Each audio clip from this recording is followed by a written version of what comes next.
Bucky, do you want a pat? Yeah, you do.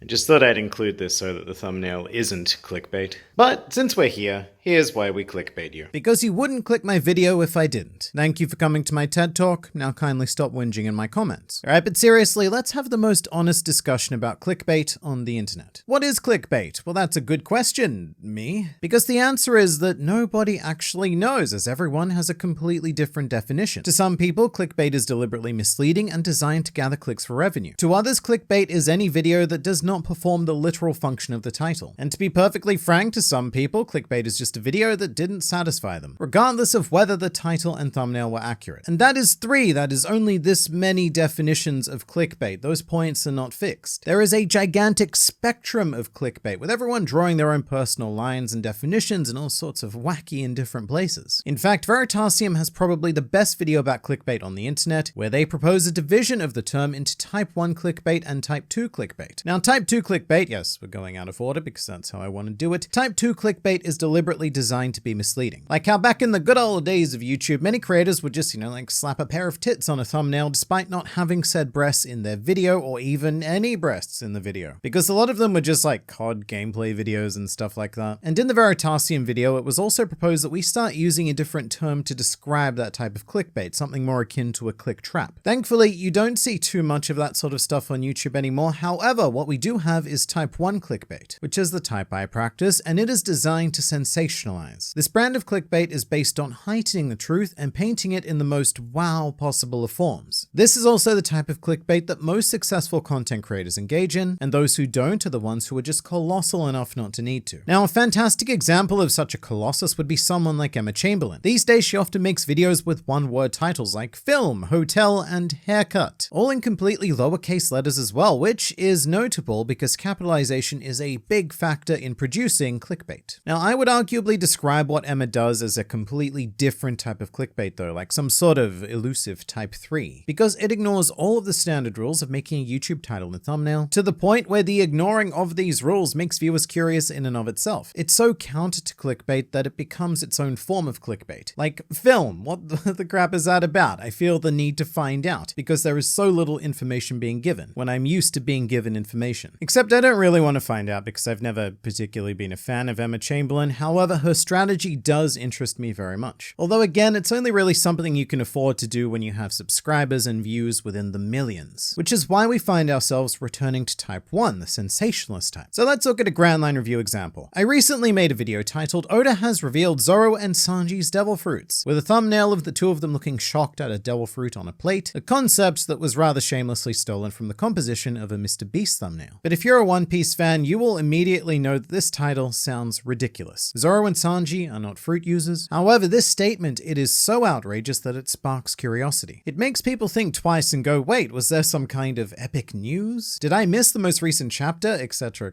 and stuff like that. Because 99% of One Piece fans are not the hardcore, insane type of person that I am. Now, in reality, this video is about the author of the series being asked what devil fruits the non-fruit using Straw Hats would have in some sort of hypothetical universe. And to use that word again, it is a completely hypothetical question and has no impact on the actual series. However, if I express that feeling in a title, then why would you click the video? For the casual One Piece reader or watcher, are you really that invested in Oda's whimsical hypotheticals? Or are you invested in the actual story and the actual characters? So I push this to a very fine line because even though the video does deliver on the title, it does so via a technicality. Technically, nothing I said is untrue. However, the feeling that I implied was untrue, which sounds like a problem, like I'm being dishonest. Bad YouTube man, bad, but it really isn't. The title and thumbnail are just a gateway into a video. So long as you entertain someone sufficiently after they click, most people will forgive just about anything. And I can numerically prove that as well, because this particular video has a like to dislike ratio of 97.2%, which I should say is actually a little low for me. Usually my videos sit somewhere between 98 to 99%, so this does tell me that the title and thumbnail did push things a little bit too far, because 1% doesn't sound like much, but 1% of say 200,000 viewers, turns out that's a lot of people that I didn't necessarily want to piss off. However, the results are pretty inarguable. Well, because this video got 325,000 views in 48 hours, which is a new record for the channel. I've never had a video perform that well that fast. Other videos have more views, but they took a lot longer to get there. So that's the fine line I'm walking. I pissed off potentially 2,000 to 3,000 people, but that ended up being negligible for the greater results. Because here's the thing, if I made a completely academically accurate title, I reckon that this video currently would have maybe 2/3 of the views that it does now. Probably less, to be honest, maybe even half, because people claim to hate clickbait, but they won't stop clicking it, so we're not going to stop using it. And here's my personal view. I don't care how you get me into your video. So long as you entertain me, you make whatever value promise you want. I don't really care as long as you give me a valuable video, which is what I believe Grand Line Review does. I think we provide entertaining shots of One Piece, and the reason why I lean pretty heavily into Type 1 clickbait is because I know the vast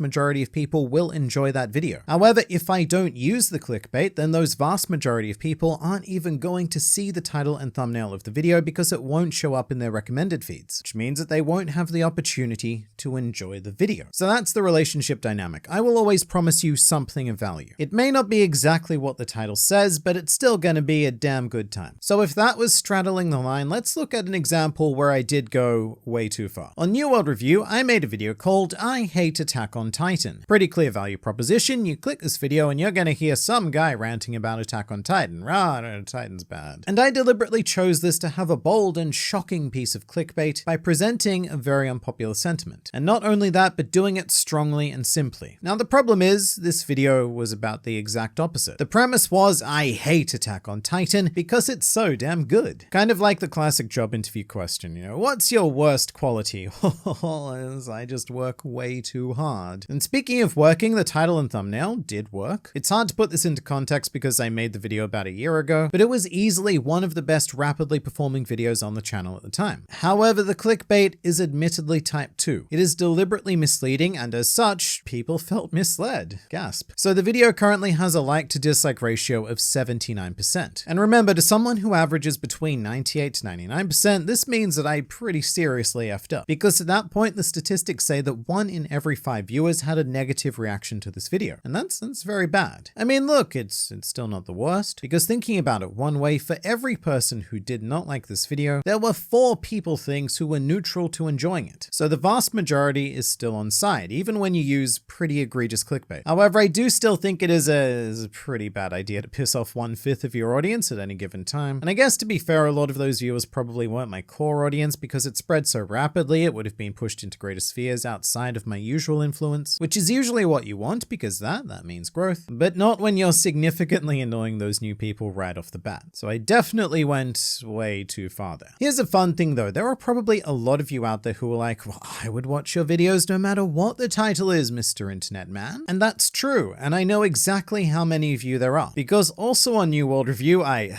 can't believe I did this. I once accidentally posted a video without a title. The reason being was this, that I was exhausted and I overlooked it. However, a pretty stunning amount of people did click a video that had no title. And I guess the thumbnail probably carried those clicks, but it amounted to about 1/10 of my regular audience. And by the time I noticed, unfortunately, it was like half an hour later, so the damage had well and truly been done. It was a pretty horrendous mistake. But at the very least, I did learn something from it, which is that for a small percentage of people, no, the title does not matter. However, for the other, like 90%, yeah, it does. It really does. But huge props to everyone who actually clicked a video without a title. I genuinely love you all. But now let's take a look at an example of clickbait that isn't mine, because quite frankly, I am far from the best at it, and at times I feel like I really do struggle to compete against other creators. And a great example of that would be Mr. Gigak. And this one particular video that took my eye entitled, I lost $10,000 on anime figures. Full stop. Now, if I had to summarize the emotion that this video was meant to convey in one word, that word would be, oh shit, which you might think is 2 words, but here, like, the emotion is so intense that you don't even have time to include the space between those 2 words. And this thumbnail pretty perfectly straddles the border of acceptability. If it was pushed even minutely further, it would enter the realm of misleading. Because what's the value proposition? Well, this video is about a man who either lost or spent an insane amount of money on something that no individual should ever spend $10,000 scrollery-doos on. The thumbnail is on fire, the text is in red, and there's a big old minus. Things are bad. Things are really bad. Bad things have happened. That's the value proposition anyway. But what's the reality of the video? Well, in truth, Gigak, along with the other two trash taste guys, were collectively given $10,000 to spend on anime figurines in the context of a challenge. So the title is arguably misleading because Gigak himself did not lose $10,000. He only had a third of that money to begin with, and he didn't lose it at all. He spent it and did so quite happily. Now, here's the thing. I don't judge him harshly for this at all, especially because in the greater context, 3 of these videos were made. With Joey the anime man taking the exact opposite route of I spent $10,000 on anime figures in Japan, and Connor, the third member, having a very similar value proposition with his video, I tried spending $10,000 on anime figures in Japan. So I do think that Gigak had the right idea here, because otherwise there would be 3 practically identical videos floating around. And arguably, yes, they are deliberately misleading because none of the guys spent $10,000 on their own, despite all of them using the pronoun I, but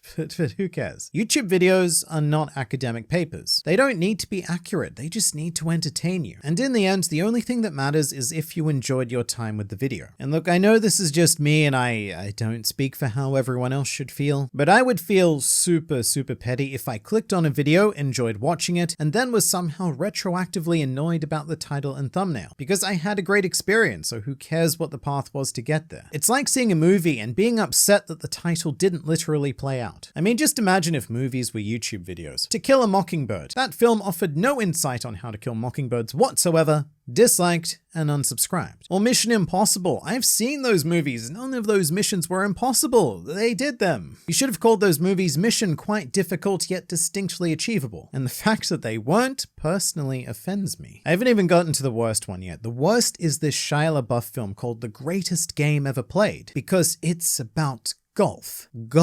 And I really didn't want to do this, but disliked and unsubscribed from Shia LaBeouf. I've had it up to here with his type 2 clickbait. And look, this is probably just the old man in me talking, but a lot of the time I think that a very small segment of people just want to complain because they can. And because YouTube offers them a variety of options to easily do so, they do. Regardless of how much they actually liked the video, which I know because pretty much everyone who accuses me of clickbait always ends their sentences with, but I really enjoyed the video. You know, that video that they wouldn't have seen if I didn't make an appealing title and thumbnail. I'm gonna be honest, I don't care what I have to do to get you into one of my videos, I just care that you enjoyed them. And even the people who accuse me of clickbait enjoy them, so I'm not gonna stop.